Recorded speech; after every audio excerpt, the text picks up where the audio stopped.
Bueno, vamos a abrir nuestras Biblias en el libro del Levítico. Esta semana comenzamos a leer Levítico. Capítulo primero, leo para el beneficio de todos, en el nombre del Padre, del Hijo y del Espíritu Santo. Levítico 1. El Señor llamó a Moisés y le habló desde la tienda de reunión. Le ordenó que le dijera a los israelitas: cuando alguno de ustedes traiga una ofrenda al Señor, deberá presentar un animal de ganado vacuno u ovino. Si el animal que ofrece en holocausto es de ganado vacuno, deberá presentar un macho sin defecto a la entrada de la tienda de reunión. Así será aceptable al Señor. Pondrá su mano sobre la cabeza de la víctima, la cual le será aceptada en su lugar y le servirá de propiciación. Después degollará el novillo ante el Señor. Y después los hijos de Aarón, los sacerdotes, tomarán la sangre y la derramarán alrededor del altar que está a la entrada de la tienda de reunión. Luego desollará, es decir, le quitará la piel a la víctima del holocausto y la cortará en trozos. Los hijos de Aarón, los sacerdotes, harán fuego sobre el altar y le echarán la leña. Después acomodarán los trozos sobre la leña encendida del altar junto con la cabeza y el sebo. Las entrañas y las patas se lavarán con agua y el sacerdote lo quemará todo en el altar. Es un holocausto, una ofrenda presentada por fuego de aroma grato al Señor. Si alguien ofrece un holocausto de ganado ovino, sea de cordero o de cabras, deberá presentar un macho sin defecto. Lo degollará ante el Señor en el costado norte del altar, y los hijos de Aarón, los sacerdotes, derramarán la sangre alrededor del altar. Luego lo cortará en trozos, los cuales el sacerdote acomodará sobre la leña encendida del altar y junto con la cabeza y el sebo. Las entrañas y las patas se lavarán con agua, y el sacerdote lo tomará todo y lo quemará en el altar. Es un holocausto, una ofrenda presentada por fuego de aroma grato al Señor. Si alguien ofrece al Señor un holocausto de ave, deberá presentar una tórtola o un pichón de paloma. El sacerdote llevará el ave al altar y le arrancará la cabeza, y luego la quemará en el altar. Después exprimirá la sangre en un costado del altar y le quitará también el buche y las entrañas, y los arrojará hacia el costado oriental del altar donde se echa la ceniza. Después la desgarrará por las alas, pero sin arrancárselas.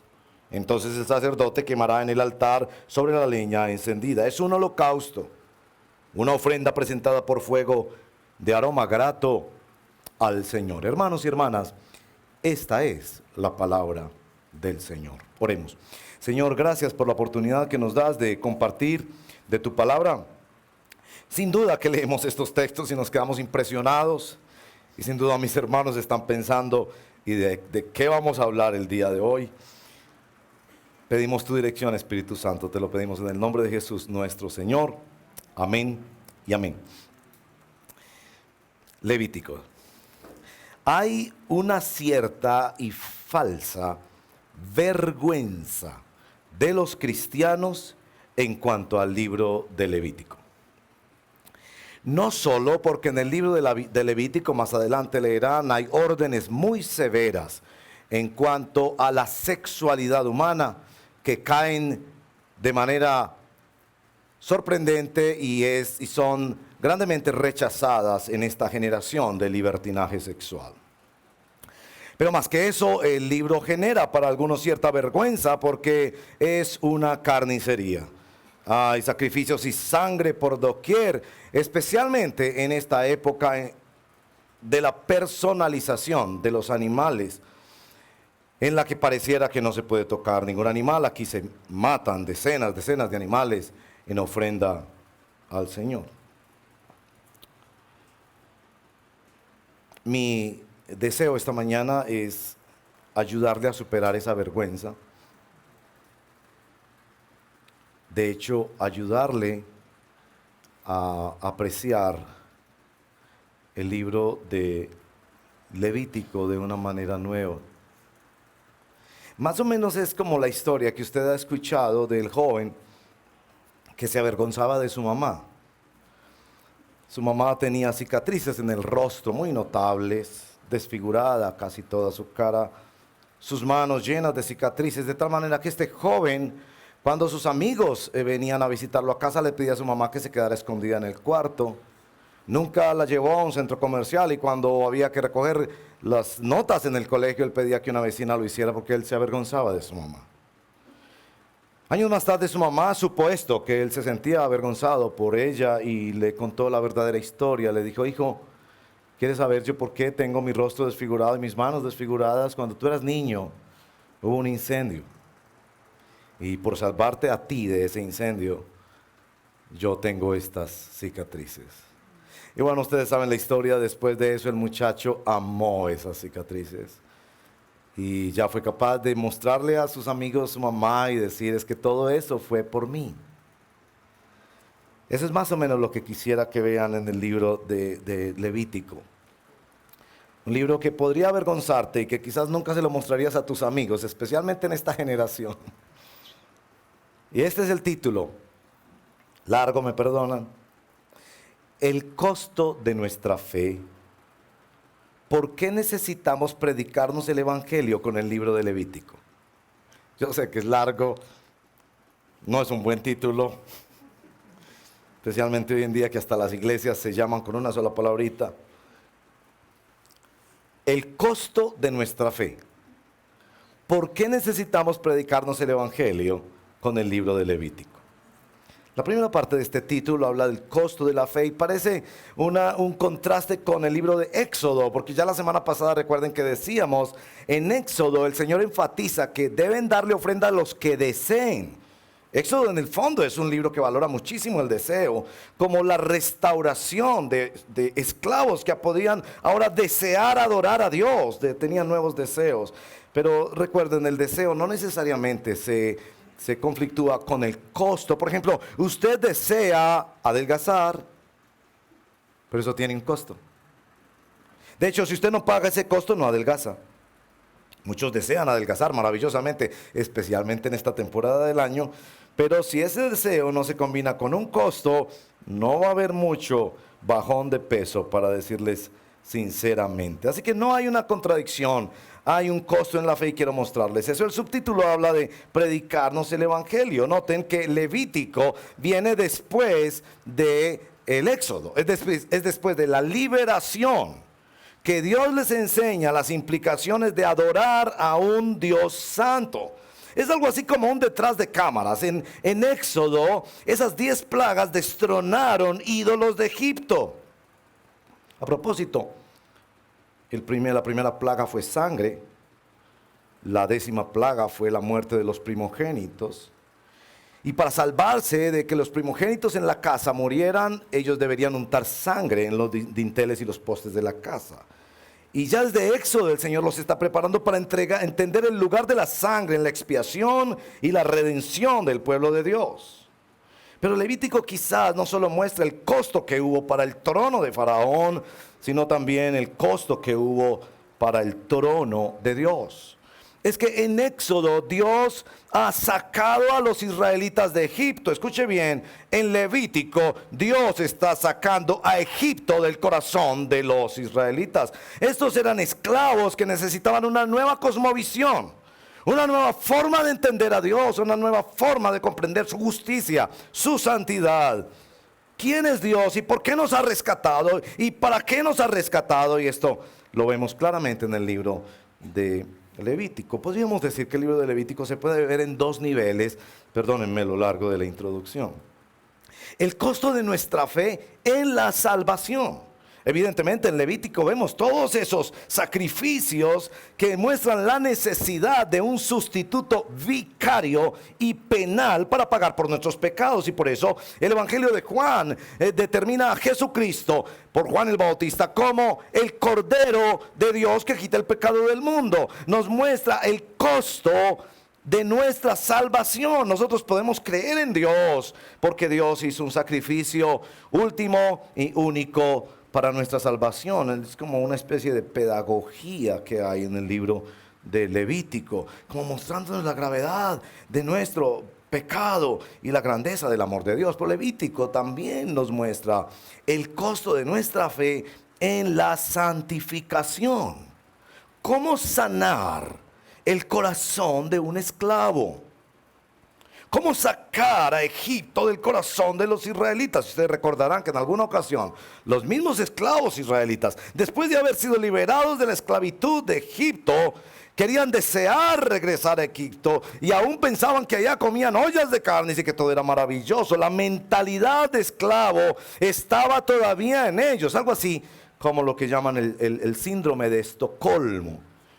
Esta reacción emocional de quien ha sido secuestrado o esclavizado por muchos años y que llega a amar a su esclavizador. Así que el libro de Levítico también muestra cómo cuesta caminar con Dios.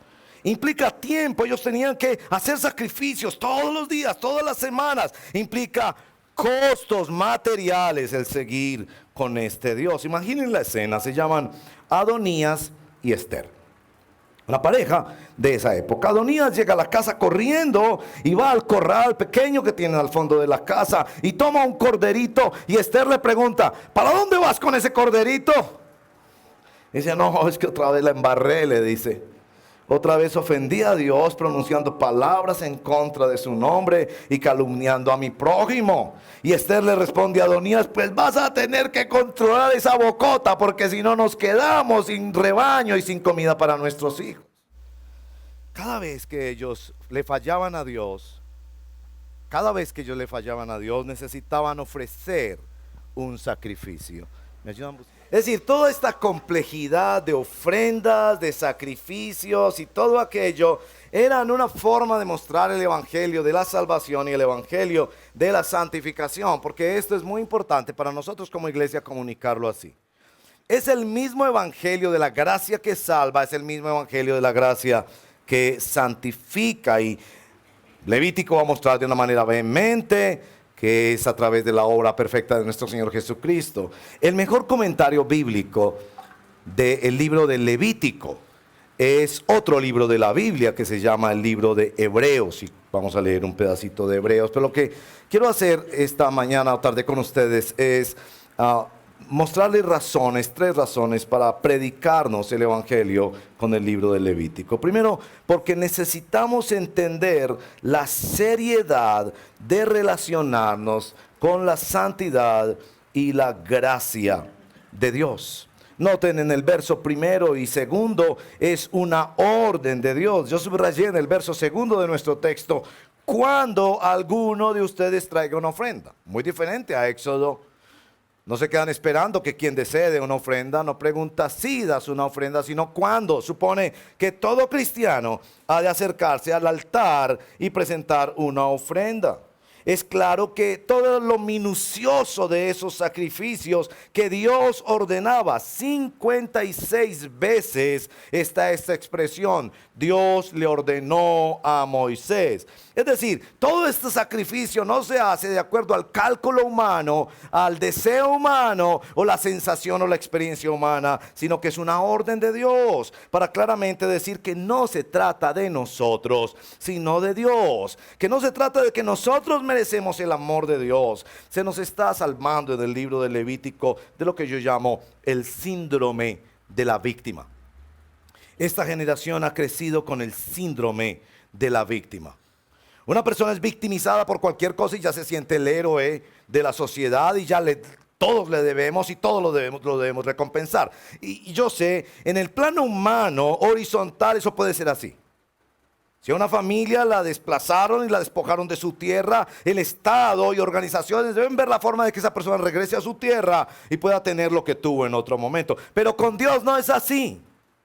Nosotros no somos víctimas.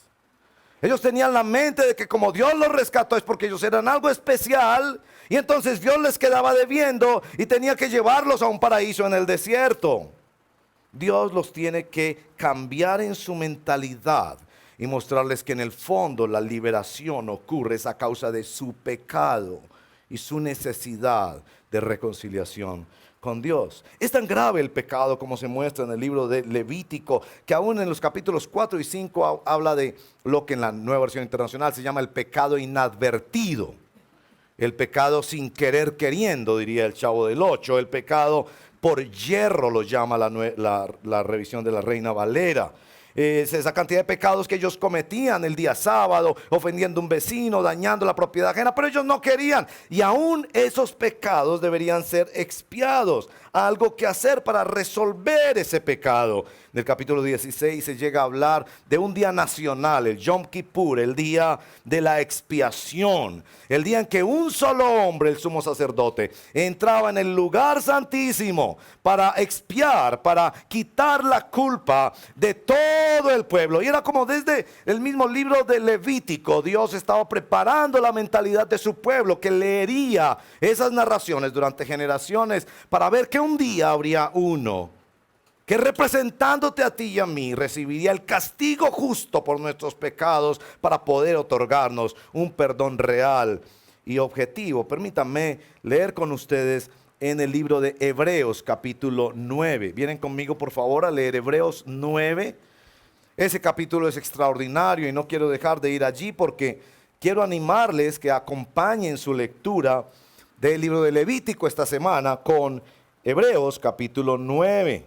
Voy a leer un poquito rápido, me perdonan, pero notan que allí están realmente comentando sobre lo que pasa en el libro de Levítico con estos sacrificios y en particular con el día de la expiación, que el sumo sacerdote entraba para presentar sacrificios por el pueblo. Ahora bien, Hebreos 9:1, ahora bien, el primer pacto tenía sus normas para el culto y un santuario terrenal.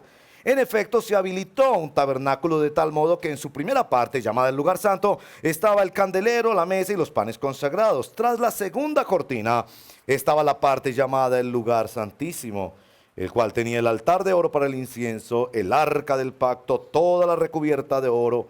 Dentro del arca había una urna de oro que contenía el maná, la vara de Aarón que había retoñado y las tablas del pacto. Encima del arca estaban los querubines de la gloria que cubrían con su sombra el lugar de la expiación. Pero ahora no se puede hablar de eso en detalle. Ese comentario es muy interesante para el libro de Hebreos porque muestra que ellos nunca pudieron cumplir con todas esas leyes y que aún para el tiempo de nuestro Señor Jesucristo ellos habían violado totalmente esa normatividad. Verso 6, así dispuestas todas estas cosas, los sacerdotes entran continuamente en la primera parte del tabernáculo para celebrar el culto. Pero en la segunda parte entra únicamente el sumo sacerdote y solo una vez al año, provisto siempre de sangre que ofrece por sí mismo y por los pecados de ignorancia cometidos por el pueblo. Esos pecados de ignorancia son los pecados inadvertidos. Verso 8, con esto el Espíritu Santo da a entender que mientras siga en pie el primer tabernáculo, aún no se habrá revelado el camino que conduce al lugar santísimo. Note eso, camino que conduce al lugar santísimo. Esto nos ilustra hoy día que las ofrendas y los sacrificios que allí se ofrecen no tienen poder alguno para perfeccionar la conciencia de los que celebran ese culto. No se trata más que de reglas externas relacionadas con alimentos, bebidas y diversas ceremonias de purificación, válidas solo hasta el tiempo señalado para reformarlo todo. Válidas solo hasta el tiempo señalado para reformarlo todo. Verso 11, Cristo, por el contrario, al presentarse como sumo sacerdote de los bienes definitivos, en el tabernáculo más excelente y perfecto, no hecho por manos humanas, es decir, que no es de esta creación, entró una sola vez, para siempre, en el lugar santísimo. No lo hizo con sangre de machos cabríos y becerros, sino con su propia sangre, logrando así un rescate eterno. La sangre de los machos cabríos y de toros, las cenizas de una novilla rociada sobre las personas impuras, las santifican de modo que quedan limpias por fuera. Si esto es así, cuánto más la sangre de Cristo, quien por medio del Espíritu Eterno se ofreció sin mancha a Dios, purificará nuestras conciencias de las obras que conducen a la muerte, a fin de que sirvamos al Dios viviente. Qué comentario tan extraordinario del libro de Levítico. Está absolutamente claro en este texto que es el Señor el que está estableciendo una serie de simbologías que señalan lo precioso del Evangelio. Sí, con sangre por doquier, pero piensen esto, por favor. Una cirugía de trasplante. Cuando una persona le regala un órgano a otro ser humano, que es un donativo tan precioso, y todos los cristianos deberíamos participar en lo posible de estos actos. La foto que se publica generalmente es posterior a la cirugía. Ahí está el donante, muy contento de haber podido contribuir para otro ser humano. Ahí está la persona que recibió el donante, absolutamente agradecidos, y quedan como si fueran hermanos del alma por toda la vida. Es hermoso. Pero no fue así la cirugía. Si usted hubiera entrado a la cirugía, eso hubiera sido un sangrero absoluto, que quien no está entrenado en medicina, como este servidor, le va a dar absoluto miedo. Piensen, esas cirugías son tremendamente sangrientas y grotescas, si me permiten el término. Pero allí hay vida. Algo extraordinario está pasando ahí, aunque no te guste. Aunque te parezca que tu religión debería ser más elegante, más simpática, más aceptable para tus amigos, pero es sangre porque es vida lo que está en juego. Es sangre porque alguien tuvo que morir para perdonar tus pecados. Porque el evangelio no consiste en conectarse con un Dios que te ayuda en tus proyectos. El evangelio consiste en que tú seas salvado del infierno, mi amigo. Entonces Levíticos nos ayuda a entender la gravedad de la santidad de Dios y cómo podemos apropiarnos de su gracia por la obra perfecta de nuestro Señor Jesucristo. En segundo lugar, el libro de Levítico nos ayuda a entender que necesitamos este evangelio todos los días para nuestra santificación. Si usted es cristiano, me entenderá muy bien lo que le voy a decir. Si no, yo espero que en unos pocos días me empezará a entender. Cada día los cristianos, por la gracia de Dios, entendemos más y más la gravedad y la seriedad de nuestro pecado. Cada día vemos lo oscuro, lo difícil, lo rebelde, lo idólatra, lo egocéntrico que es nuestro corazón. Pero cada día también los cristianos ganamos mayor entendimiento de la grandeza, del amor y del perdón de Dios en nuestro Señor Jesucristo. Y para eso es tan importante observar todas las cosas que el Señor demandaba para que su justicia y su santidad fueran satisfechas y para que el ser humano fuera borrado de sus pecados y restaurado a una nueva vida. La donación de sangre es algo que hacemos en nuestra iglesia una vez cada año para contribuir con los bancos de sangre de la ciudad. Siempre que yo voy a donar sangre, vienen funcionarios distintos aquí a la iglesia para esto, o si es en otro lugar, y yo siempre le hago la misma pregunta. Yo sé que puedo ser cansón, pero les aseguro que no siempre están las mismas personas, así que yo siempre les hago la misma pregunta. ¿Sabía usted quién fue el principal donante de sangre en la historia? Casi siempre me dicen, no, pero Simón Bolívar no donó, Bonaparte tampoco, ni Platón. Y yo, no, piénselo bien y verá. Si lo piensan un rato, generalmente no llegan donde es. Y yo les digo, Jesucristo. Oh, sí, me dicen. Oh, sí, Jesucristo. No, sangre en el sentido de que unas plaquetas se pusieron en una bolsa para un enfermo que las necesitara, pero dio su sangre para poder perdonar nuestros pecados. Levítico 17:11, porque la vida de la carne en la sangre está, y yo la he dado para hacer expiación sobre el altar por sus almas. La misma sangre hará expiación de la persona. Lo dice Dios. El Dios creador del universo, el Dios soberano que determinó cómo serían las personas vinculadas al pacto de la gracia mediante sangre. Por supuesto nos ha dicho Hebreos 11 que no son la sangre de animales, que estaban sencillamente señalando a la sangre del mismísimo Hijo de Dios. Hebreos capítulo 9 verso 22, porque sin derramamiento de sangre no se hace remisión. Hermanos y hermanas, cuando su familia les pregunta qué es lo que ustedes creen, ¿qué es lo diferencial a la religión popular? Y usted sencillamente responde, no, yo creo en Dios, que Dios tiene más cosas para darnos que nosotros que Dios es muy bueno, que busca al Señor. Y usted no menciona que hubo un sacrificio en la cruz que usted debería haber pagado. Y Cristo lo pagó con amor, voluntariamente, para perdonar sus pecados. Entonces usted no está compartiendo el evangelio. 3 palabras son claves en el libro de Levítico para entender cómo necesitamos el evangelio todos los días no solo para la salvación, para nuestra santificación, es decir, para nuestro proceso de transformación permanente y creciente. La primera palabra es expiación. Yo sé palabras raras y términos de teología y todo lo demás, no sé, pero expiación, quitar, poner afuera, es poner la culpa afuera, quitar la culpa, expiación. Por eso el día de la expiación había 2 machos cabríos y uno de ellos enviaba al desierto para que tan lejos como está el oriente del occidente, hizo el Señor alejar de nosotros nuestras rebeliones. ¿No les parece maravilloso? Que aunque yo recuerde cosas que me avergüenzan de mi vida, Dios ya no se acuerda de ellas. Que aunque yo me avergüence de tantas cosas en las que ofendí a Dios, Dios dice, yo te perdoné, eso no existe para mí, yo lo borré. Si los pecados fueran como la grana, como la nieve, serán emblanquecidos. La expiación es que se quita la culpa del pecado. Segunda palabra que aparece en nuestro texto también es propiciación.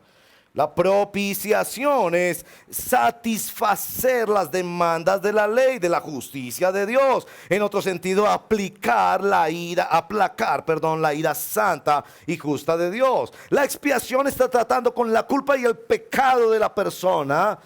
La propiciación está tratando con la santidad y la justicia de Dios. Y el tercer término, holocausto, que aparecerá mucho en su lectura de Levítico. Y bueno, con la palabra holocausto tenemos un problema en el siglo XX, y fue que durante la masacre que hicieron los alemanes nazis contra los judíos, ellos fueron los que usaron el término holocausto. La razón es la siguiente: la palabra holocausto quiere decir quemar por completo. Y la doctrina nazi decía que esa raza había que eliminarla por completo. Desde allí es que viene la palabra el holocausto judío en el siglo XX.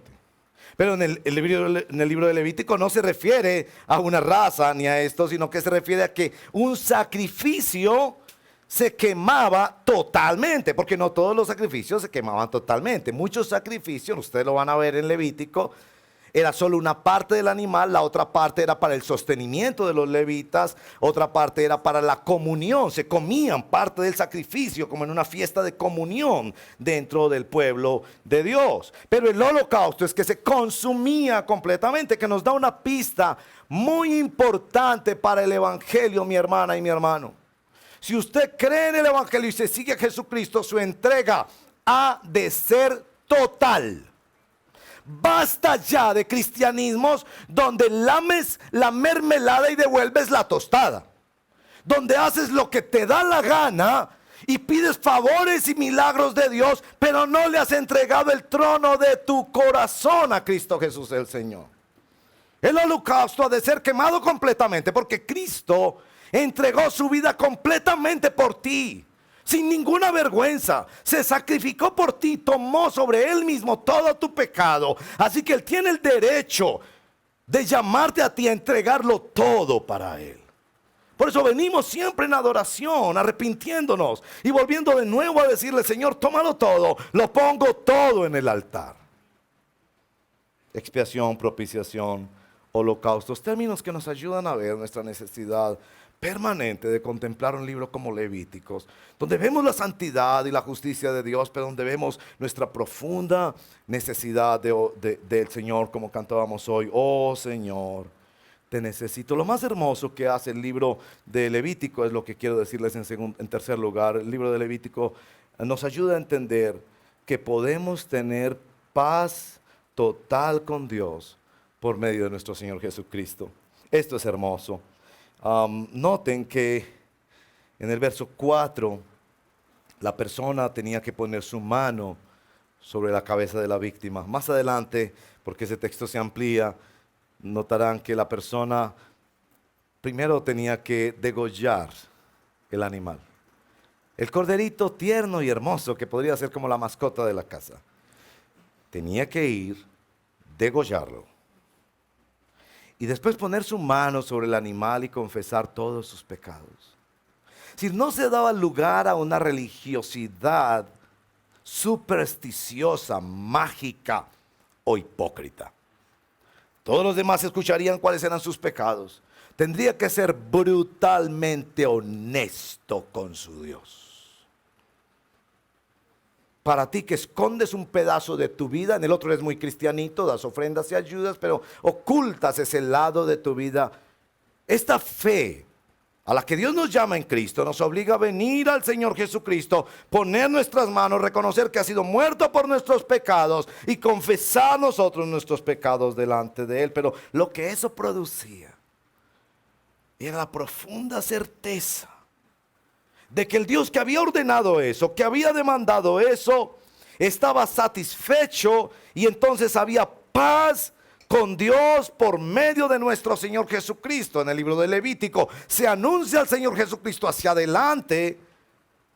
En el Nuevo Testamento miramos al Señor Jesucristo ya hecho. Por ejemplo, en el Evangelio de Juan capítulo 19, verso 30, una de las palabras del Señor Jesucristo en la cruz, tetelestai, que en griego, del griego es traducido consumado es, o en la Nueva Versión Internacional, todo se ha cumplido. Que el Señor en la cruz, sabiendo que era el Cordero que quitaba el pecado del pueblo de Dios, dijo: todo se ha cumplido. Por su vida santa y por su sacrificio perfecto, estaba satisfaciendo las demandas de la justicia y de la santidad de Dios. Y los cristianos podemos mirar eso y estar en paz, tranquilos, sabiendo que nuestro corazón ha sido perdonado y nuestra vida aceptada como hijos de Dios. Tengo un amigo que se tatuó, para usted que tiene problemas con los tatuajes, un amigo que se tatuó en su mano la palabra tetelestai, en griego, ¿no? Tetelestai, grande, grande, grande. Se llama Francisco, le decimos Pancho, es un chileno que viene por acá a ayudarnos en el programa de plantadores de iglesias, en los entrenamientos que hacemos para plantadores. Entonces yo le pregunté: Pancho, ¿por qué te hiciste eso? Entonces me dijo: pues para que me pregunten que por qué me hice eso. Bueno, entonces cuando te preguntan, ¿tú qué respondes? Pues yo respondo que el Evangelio es que la justicia de Dios ha quedado satisfecha por la obra y la persona de nuestro Señor Jesucristo, y que quienes creemos en Él, tenemos paz para con Dios por medio de nuestro Señor Jesucristo. Y se lo ha tatuado como un método de evangelización. No le estoy sugiriendo que usted haga lo mismo, pero esa expresión del Evangelio de Juan es maravilloso. Todo se ha cumplido. De esa palabra de Juan 19:30 surge la palabra de Mateo 27:51, cuando nos describe que el velo, ese que cruzaba del lugar santo al lugar santísimo, se rasgó y se abrió en dos para dar entrada al lugar santísimo, donde solo entraba el sumo sacerdote una vez al año. El velo del templo se rasgó, y el libro de Efesios y también el libro de Hebreos nos muestra que es para decir que ahora podemos entrar donde papá y recibir su abrazo, su perdón y una vida nueva y el poder del Espíritu Santo. Gloria a Dios. Podemos tener paz. Escuche bien: paz temporal y paz eterna. Yo creo que podemos tener paz temporal, como esa familia que lo pierde todo, pero que abrazaditos allí en una esquinita, ya sin tener casa ni nada, se miran el uno al otro. Por supuesto es trágico que salieron de su país, perdieron su casita, perdieron su trabajo, pero se miran el uno al otro y dicen: pero estamos juntos, pero vamos a luchar unos por otros. Miren, a pesar de problemas, ellos tienen algo de lo que se pueden aferrar, y eso es la fe cristiana. A pesar de tus problemas, de tus dolores, de tus aflicciones, te puedes aferrar al Señor Jesucristo y decir: tengo paz con Dios por medio del Señor Jesucristo. Y puedes morir en paz, porque el que puede morir en paz puede vivir feliz. El que es capaz de responder esa bendita pregunta: ¿estás listo para morirte hoy?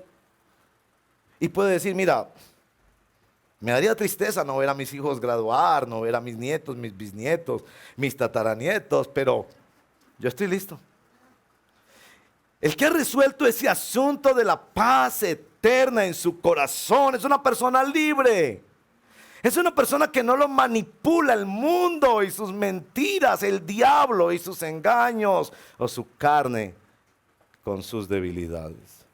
Tenemos paz para con Dios por medio del Señor Jesucristo. Ya el Señor ha pagado en su totalidad con su sacrificio una vez para siempre. Léanlo en Hebreos capítulo 10, 3 veces. En Hebreos 10 dice una vez para siempre, una vez para siempre, una vez para siempre. ¿Y saben por qué eso es tan importante para nosotros que tenemos un trasfondo católico romano?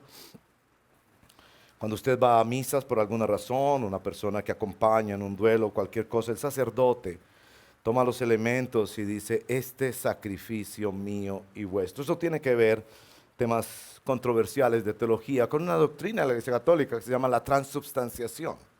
El sacerdote cree, eso es dogma de la Iglesia, que ese sacrificio se está repitiendo otra vez. Y que Él tiene ese poder de controlar ese sacrificio. Y por eso ese sacrificio de la misa se hace inclusive por personas no creyentes y que ya fallecieron.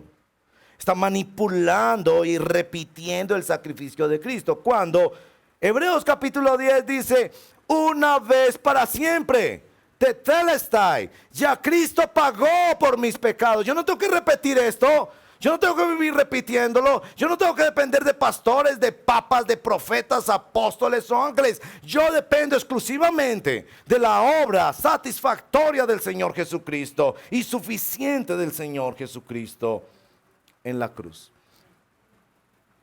Este, hermanos y hermanas, es el llamado del Evangelio. Este es el motivo por que no nos avergonzamos de un evangelio en el libro de Levítico. Esta es la razón porque yo no busco que mis amigos entiendan mi fe y hacer mi fe aceptable y elegante. No, yo voy a una iglesia porque allá enseñan principios muy hermosos. Mire, los mormones enseñan principios muy hermosos. Pero el único que resolvió el problema de mi pecado, muriendo en una cruz en mi lugar, fue el Señor Jesucristo. Y el único que me da seguridad eterna es mi Señor Jesucristo. Sí, practicamos los mejores principios que se nos ocurran, pero nuestra vida no puede ser salva y santificada hasta que no venimos a los pies del Señor Jesucristo y lo confesamos como nuestro Señor y Salvador. Hoy precisamente estamos terminando nuestra celebración con el ministerio de la Santa Comunión. En las mesas que ustedes observan hay pedacitos de pan y copitas de vino.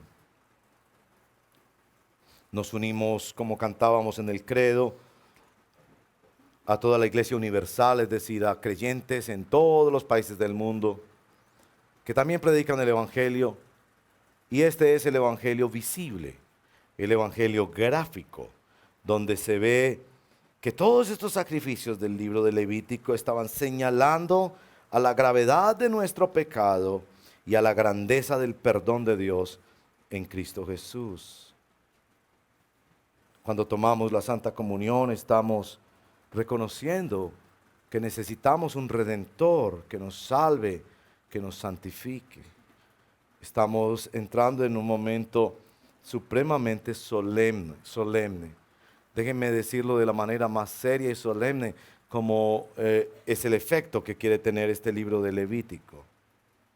No tomes la Santa Comunión como un pasaboca espiritual.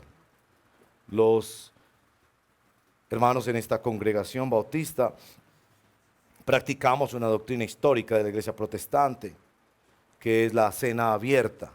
No es compartida por todas las tradiciones protestantes, pero nosotros compartimos esa visión. Por cena abierta queremos decir que nosotros, los pastores o los líderes de esta iglesia, no te vamos a decir a ti si debes participar o no en la Santa Comunión. Esa decisión la tomas tú. Si te has entregado al Señor Jesucristo, si estás listo para obedecerlo. Puede ser que vengas en este momento a pedirle perdón al Señor y a recibir su perdón. Pero esto ha de tomarse de la manera más seria y sagrada. El libro de Levítico, con las impresionantes figuras que tiene el libro de Levítico, nos quiere mostrar que seguir al Señor es cosa seria. Que no estamos jugando para torcerle el codo a un Dios que nos va a hacer milagros. Que necesitamos entregarnos por completo. Que Él sea nuestro Salvador y nuestro Señor para caminar con Él todos los días. Que necesitamos la fortaleza del Evangelio para caminar con Él todos los días. Así que tú tomas esa decisión. Y déjame decirte, si participas en un sacramento, debes participar en el otro. Cada vez es más frecuente cristianos que quieren tomar la Santa Comunión, pero no se quieren bautizar. Ambos son órdenes del Señor. Ambos son signos gráficos del Evangelio. Si participas en uno, participas en el otro. No hagas que tu fe sea de tomar una parte y dejar la otra. Entrégate todo al Señor Jesucristo. Confiésalo en el bautismo si todavía no lo has hecho. Y vive en ese bautismo si estás fallándole al Señor. Todos somos invitados. Cada uno debe juzgarse a sí mismo y tomar así del pan y tomar de la copa. Cierra tus ojos